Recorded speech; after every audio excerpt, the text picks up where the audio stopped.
Hello everyone, कैसे हो आप सब। एक बार पुनः आप सभी का स्वागत है हमारे अपने YouTube channel Shiv coaching classes पर। उम्मीद करता हूं दोस्तों आप सभी अच्छे होंगे और आप सभी की पढ़ाई भी बेहतर ढंग से चल रही होगी। आज की इस वीडियो में दोस्तों हम class 12 biology NCERT chapter 12 start कर रहे हैं दोस्तों। और आज की इस वीडियो में हम सबसे पहले देखेंगे कि जैव प्रौद्योगिकी एवं उनके अनुप्रयोग। देखिए बेसिकली जो हमारा चैप्टर 12 है ये किसके ऊपर बेस्ड है, ये बायोटेक्नोलॉजी यानी कि जैव तकनीकी के क्षेत्र में संबंधित है। तो देखिए जैव तकनीकी बेसिकली सबसे पहले होती क्या है, यदि हम इसकी डिफिनेशन समझें तो देखिए सन 1970 में यानी 1970 में जैविक विज्ञान एवं प्रौद्योगिकी को संयुक्त करके जीव विज्ञान की एक नई शाखा का विकास हुआ है। देखिए सन 1970 में क्या किया गया कि जो जैविक विज्ञान है और प्रौद्योगिकी को आपस में संयुक्त किया गया और जीव विज्ञान की एक नई शाखा का विकास किया गया, जिसे जैव प्रौद्योगिकी या हम जैव तकनीकी कहते हैं और इंग्लिश में हम इसको क्या कहते हैं, बायोटेक्नोलॉजी कहते हैं। अब चूंकि जैव टेक्नोलॉजी आज के क्षेत्र में इतनी विकसित हो चुकी है कि हर जगह टेक्नोलॉजी का यूज किया जा रहा है। तो देखिए जैव तकनीकी की यदि हम बात करें तो सबसे पहले तो यही है कि जैव तकनीकी को जो है सन 1970 में जैविक विज्ञान और प्रौद्योगिकी की जो अलग अलग शाखाएं थी उनको कंबाइन करके एक न्यू शाखा का विकास किया गया, एक नई ब्रांच का विकास हुआ जिसे हम जैव प्रौद्योगिकी या जैव तकनीकी या हम बायोटेक्नोलॉजी के नाम से जानते हैं। अब देखिए यहां पे हम जैव तकनीकी के प्रमुख उद्देश्य देखेंगे और साथ ही साथ जैव तकनीकी की उपयोगिता क्या होती है उसको भी हम आज की इस वीडियो में समझेंगे। तो देखिए जैव तकनीकी की उद्देश्य या इसके मुख्य ऑब्जेक्ट क्या है, इसका मतलब जैव तकनीकी का मुख्य उद्देश्य क्या होता है। तो देखिए आधुनिक काल में जैव प्रौद्योगिकी की उपयोगिता जो है असीमित है। इसका आधुनिक काल में इतनी उपयोगिता है जैव तकनीकी की, लगभग हम कहें तो हर क्षेत्र में जैव तकनीकी का प्रयोग किया जा रहा है, चाहे वो शिक्षा का क्षेत्र हो, चाहे वो कृषि क्षेत्र हो, चाहे जो भी क्षेत्र हो, उसमें जैव तकनीकी या बायोटेक्नोलॉजी के थ्रू ऐसी कई सारी नई शाखाओं का विकास किया जा चुका है तथा टेक्नोलॉजी विकसित करके कई कामों में आसानी प्राप्त की जा चुकी है। तो देखिए आधुनिक काल में जैव प्रौद्योगिकी की उपयोगिता जो है असीमित है तथा मूल रूप से इसका उद्देश्य क्या होता है, यानी मुख्य रूप से इसका उद्देश्य क्या होता है कि जीवों में लाभकारी व आनुवांशिक बदलाव करना है। कोई भी पर्टिकुलर जीव है उसमें लाभकारी तथा आनुवांशिक बदलाव करना ही क्या कहलाता है, मुख्य उद्देश्य होता है जैव तकनीकी या बायोटेक्नोलॉजी का।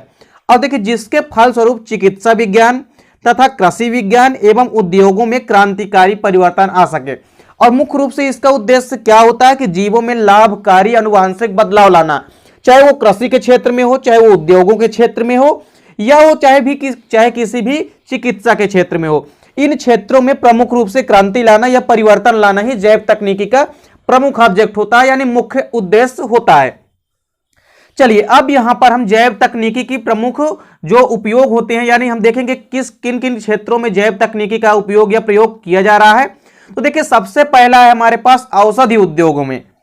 तो औषधि उद्योगों में यानी मेडिसिन के क्षेत्र में, या हम कह सकते हैं जो औषधि विज्ञान है उसके क्षेत्र में किस प्रकार से जैव तकनीकी का उपयोग किया जा रहा है। तो देखिए औषधि उद्योग में इस विधा का उपयोग करके वैक्सीन यानी टीके तथा हार्मोन एवं इसके अलावा एंटीबायोटिक्स यानी प्रतिजैविक तथा विटामिन, प्रोटीन व इंटरफेरॉन आदि का उत्पादन किया जा रहा है। देखिए औषधि विज्ञान के क्षेत्र में मुख्य रूप से टेक्नोलॉजी के द्वारा किसका यूज किया जा रहा है, वैक्सीन बनाने में, हार्मोनों के निर्माण में, एंटीबायोटिक्स या प्रतिजैविकों के निर्माण में, विटामिन के निर्माण में, प्रोटीन के निर्माण में व इंटरफेरॉन के निर्माण में।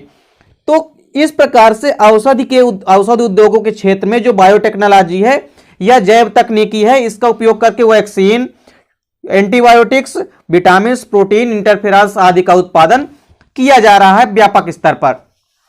चलिए इसका दूसरा प्रमुख उपयोग क्या है, चिकित्सा विज्ञान के क्षेत्र में। यदि हम चिकित्सा विज्ञान के क्षेत्र में बात करें तो देखिए चिकित्सा विज्ञान में जो जीन उपचार है, यानी जीन उपचार को जो किया जाता है, तो जीन उपचार एवं रोगी के उपचार में जैव तकनीकी का उपयोग किया जा रहा है।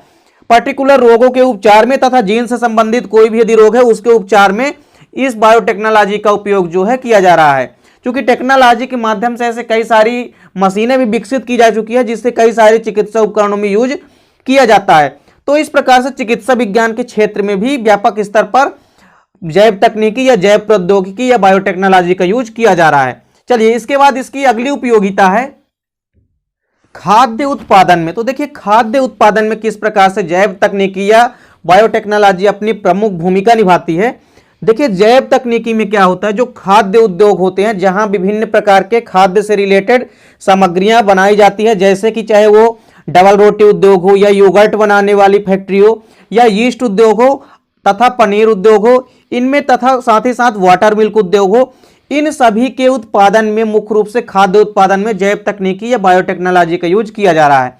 तो देखिए खाद्य उत्पादन में या खाद्य उद्योग में जैव तकनीकी का उपयोग करके paneer, water milk, yogurt, double रोटी एवं खाद्य ईस्ट आदि के उत्पादन में भी जैव तकनीकी की प्रमुख भूमिका होती है।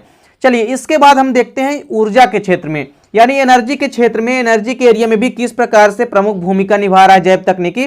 तो देखिए ईंधन से लेकर के चाहे वो एल्कोहल हो या जैव गैस तथा साथ ही साथ हाइड्रोजन गैस आदि के उत्पादन में, ये गैसों का चूंकि उत्पादन है इसलिए इससे क्या मिलता है, एनर्जी रिड्यूस होती है। तो इस प्रकार से ऊर्जा के क्षेत्र में भी जैव तकनीकी व्यापक स्तर पर अपने पांव पसार रहा है। अब इसके बाद यदि हम कृषि के क्षेत्र में बात करें तो देखिए कृषि के क्षेत्र में भी व्यापक स्तर पर जैव तकनीकी का उपयोग किया जा रहा है। तो देखिए कृषि के क्षेत्र में क्या किया जाता है कि जो जैव तकनीकी है इसका उपयोग करके प्रकाश संश्लेषण की क्षमता में वृद्धि की जा सकती है तथा साथ ही साथ बीजों के उत्पादन मान में वृद्धि तथा रोग प्रतिरोधक क्षमता वाले किस्मों का विकास आदि क्षेत्रों में उपयोग किया जा रहा है। तरह तरह के ऐसे किस्म या हम कह सकते हैं ऐसे बीजों का उपयोग जिसमें कि रोगाणु रहित होते हैं या रोग प्रतिरोधक क्षमता वाले जो किस्म होते हैं उनका विकास किया जा रहा है तथा इसके थ्रू हम जैव तकनीकी के माध्यम से प्रकाश संश्लेषण की क्षमता में भी वृद्धि कर सकते हैं, यानी फोटोसिंथेसिस के माध्यम में भी वृद्धि कर सकते हैं तथा बीजों की उत्पादक मान में भी वृद्धि कर सकते हैं, यानी ऐसे बीजों का संश्लेषण किया जा सकता है जो कि ज्यादा से ज्यादा फल देते हो तथा ज्यादा से ज्यादा जिनमें बीज लगते हो, तो ऐसे बीजों का भी उत्पादन किया जा सकता है। तो इस प्रकार से कृषि के क्षेत्र में भी जो जैव तकनीकी होती है ये प्रमुख भूमिका निभाती है। चलिए इसके बाद अगला है जैव खनन के क्षेत्र में। तो देखिए जैव खनन के क्षेत्र में क्या होता है, जैसे कई सारी धातुएं होती है जिनको कि जमीन के नीचे से खोद करके निकाला जाता है, तो इनके निष्कर्षण में या हम कह सकते हैं मुख्य रूप से इनके संश्लेषण या निष्कर्षण में इनका उपयोग किया जाता है। तो देखिए इस क्षेत्र में सूक्ष्म जीवों का उपयोग किया जाता है तथा सूक्ष्म जीवों का उपयोग करके धातुओं का निष्कर्षण किया जाता है। तो मुख्य रूप से जैव खनन के क्षेत्र में धातुओं का निष्कर्षण करने में जैव तकनीकी या बायोटेक्नोलॉजी का यूज किया जाता है। चलिए इसके बाद एक आखिरी है रासायनिक उद्योगों में, यानी केमिकल इंडस्ट्री में यदि हम देखें तो देखिए कोई भी केमिकल इंडस्ट्री है उसमें फसल उपयोग, विभिन्न प्रकार के सुगंध बढ़ाने वाले पदार्थों तथा कार्बनिक अम्लों का उत्पादन जैसे एल्कोहल, पेस्टिसाइड्स आदि के निर्माण में। देखिए कोई भी केमिकल इंडस्ट्री है उसमें कई प्रकार के सुगंध बढ़ाने वाले पदार्थ, यानी ऐसे पदार्थ जो कि सुगंध बढ़ाते हैं, उनका उत्पादन तथा साथ ही साथ एल्कोहल, पेस्टिसाइड्स और कार्बनिक अम्लों के उत्पादन में भी बायोटेक्नोलॉजी या जैव तकनीकी का विशेष महत्व है।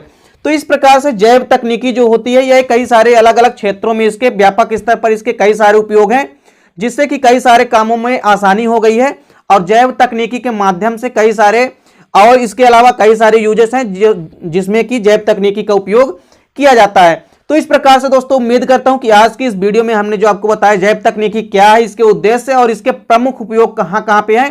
देखिए ये क्वेश्चन पेपर के पॉइंट ऑफ व्यू से काफी इंपॉर्टेंट है क्योंकि इस चैप्टर से 5 नंबर के क्वेश्चन पूछे जाते हैं। तो उम्मीद करता हूं दोस्तों वीडियो पसंद आई होगी। दोस्तों वीडियो अच्छी लगे तो लाइक और कमेंट कीजिएगा, साथ ही साथ दोस्तों के बीच शेयर कीजिएगा। मिलते हैं दोस्तों नेक्स्ट वीडियो में, तब तक के लिए जय हिंद, वंदे मातरम।